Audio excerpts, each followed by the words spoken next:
Hello everyone. तो आज हम जो टॉपिक डिस्कस करने जा रहे हैं that is antigen presenting sales.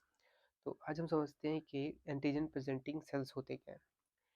तो जैसे कि नाम में लिखा हुआ है एंटीजन प्रेजेंटिंग सेल्स, ठीक है, शॉर्ट में बोला जाता है APC, ठीक है।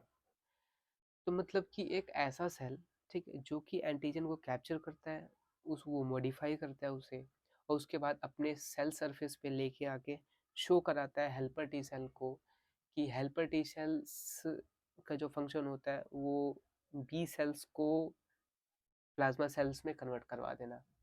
और वो plasma cells, specific plasma cells, वो एंटीबॉडी ही बनाने लगता है, कंटिन्यूस एंटीबॉडी बनाने लगता है, जो कि वो हेल्पर टी सेल जिस एंटीजन को लेके आएगा, ठीक है। तो उसका प्रोसेस अब समझते हैं ये होता कैसे है। सपोज हमारे स्किन में या हमारे बॉडी के सरफेस पे कहीं पे भी एंटीजन हमारे बॉडी में आ जाते हैं, ठीक है। तो ये मैक्रोफेजिस द्वारा कैप्चर्ड कर लिए जाते हैं। मैक्रोफेजिस जो कि मोनोसाइट ही होते हैं। जब मोनोसाइट हमारे ब्लड सर्कुलेशन में घूम रहा होता है, ठीक है, मोनोसाइट जब हमारे ब्लड सर्कुलेशन में घूम रहा होता है दैट इज मोनोसाइट। बट जब वो ब्लड सर्कुलेशन से बाहर आ जाता है तो हम उसको बोलते हैं मैक्रोफेज, ठीक है। अब मैक्रोफेज जब बाहर आ जाता है तो वो देखता है कि इसकी किसी पर्टिकुलर पर्सन के स्किन में या कोई भी एंटीजन आ रखा है, कोई भी इन्फेक्शन आ रखा है। तो ये जो मैक्रोफेज है ये एक्शन में आ जाता है ना। एक्शन में आने के बाद क्या करता है, ये एंटीजन को इंगल्फ करने लगता है। इंगल्फ मतलब होता है कि इंगल्फ मतलब होता है खा लेना एक प्रकार से। तो एंटीजन को ये अपने बॉडी में ले लेता है, ठीक है, खा जाता है,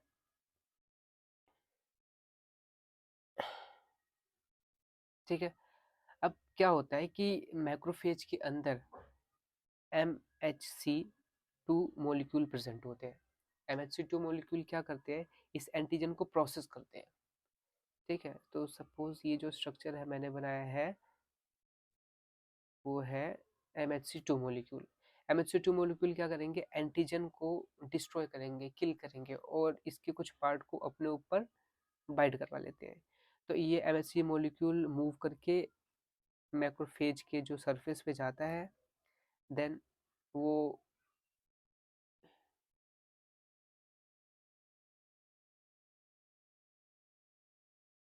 तो ये MHC मॉलिक्यूल क्या करते हैं, ये MHC मॉलिक्यूल है, MHC2 मॉलिक्यूल, ये एंटीजन के पार्ट को सरफेस पे लाके शो करने लगते हैं, ठीक है। अब ये शो कर दिया, ठीक है। तो हेल्पर टी सेल्स जो कि सर्कुलेशन में है ही, हेल्पर टी सेल्स आते हैं, ये जैसे ही इसे देखते हैं, ठीक है, तो ये एक्टिवेट हो जाते हैं। तो ये जो हेल्पर टी सेल्स होते हैं वो एक्टिवेट हो जाते हैं। तो जो ये हेल्पर टी सेल है ये एक्टिवेटेड फॉर्म में है, इसके ऊपर एंटीजन प्रेजेंट है, ठीक है। अभी एंटीजन नहीं था, इसने इसका एंटीजन ले लिया, मतलब इसके अंदर कुछ मॉडिफिकेशन आ गई। मैंने ये शो इसलिए किया है कि मॉडिफिकेशन आ गई, इसके ऊपर एंटीजन आ गया। ये हेल्पर टी सेल्स अब नंबर ऑफ अमाउंट्स, मतलब इसका अमाउंट बढ़ जाता है ब्लड सर्कुलेशन में। ये क्या करता है, बी सेल्स जो कि बी सेल्स हमारे सर्कुलेशन में है उसको कन्वर्ट करवा दे देता है, कन्वर्ट कन्वर्ट कर देता है प्लाज्मा सेल्स में। अब ये प्लाज्मा सेल्स कैपेबल होते हैं एंटीबॉडी बनाने में। प्लाज्मा सेल्स एंटीबॉडीज बनाते हैं, और ये कौन सी एंटीबॉडीज बनाएंगे, जो ये एंटीजन लेके आ रखा होगा हेल्पर टी सेल, ये जो टी सेल्स जो एंटीजन लेके आ रखा उसके अगेंस्ट ये प्लाज्मा सेल्स एंटीबॉडी बनाने लगते हैं, ठीक है। तो ये तो ये फंक्शन होता है एंटीजन प्रेजेंटिंग सेल्स का, ठीक है। तो ये मैक्रोफेज था, मैक्रोफेज है, ठीक है। और ये मैक्रोफेज के अंदर जो MHC2 मॉलिक्यूल है उसने सेल सरफेस पे एंटीजन को लेके आया, ब्लड सर्कुलेशन पूरा फैल गया। अब वो दिखा रहा है हेल्पर टी सेल को कि देखो ये एंटीजन है, इसके अगेंस्ट आपको एंटीबॉडी बनवानी है, ठीक है।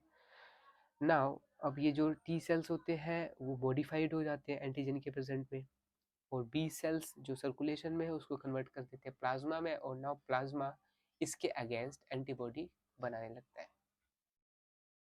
तो MHC2 मॉलिक्यूल क्या होते हैं इसके अंदर, MHC2 मॉलिक्यूल्स वो जो हमारे मैक्रोफेज है उसके अंदर प्रेजेंट होते हैं। वो एंटीजन को प्रेजेंट करवाते हैं। अब एमएचसी ये क्या है, एमएचसी मॉलिक्यूल है, MHC2 मॉलिक्यूल है, ठीक है, यही तो एंटीजन को प्रेजेंट करवा रहा है सेल सरफेस पे। तो आई होप आपको समझ आया होगा कि एपीसी एंटीजन प्रेजेंटिंग सेल्स क्या होते हैं, MHC2 मॉलिक्यूल्स क्या होता है, ठीक है, और एंटीबॉडीज कैसे बनते हैं, किसके थ्रू बनते हैं, और हेल्पर टी सेल का क्या काम होता है।